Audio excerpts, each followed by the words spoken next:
ده الجزء الأول من سلسلة موبايلات ما تشتريش غيرها. لو معاك من 16 ل 18 ألف جنيه جايب لك النهاردة 3 موبايلات ما تشتريش غيرهم. وأول موبايل معانا وهو الهونر اكس 9 دي.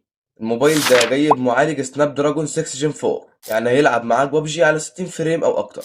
وجايب كاميرا خلفية 108 ميجا بكسل وبكاميرا أمامية 16 ميجا بكسل، وهيصور معاك بجودة 4K.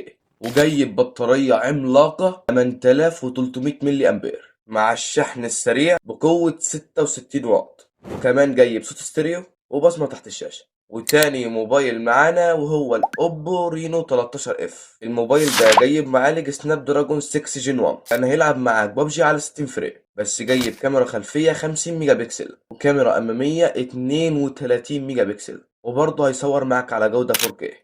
بس ده جايب بطارية 5800 ملي أمبير وبيدعم الشحن السريع بقوة 45 واط. وزيه زي الهونر صوت ستيريو وبصمة تحت الشاشة. وتالت موبايل معانا واللي من شركة سامسونج وهو السامسونج A36.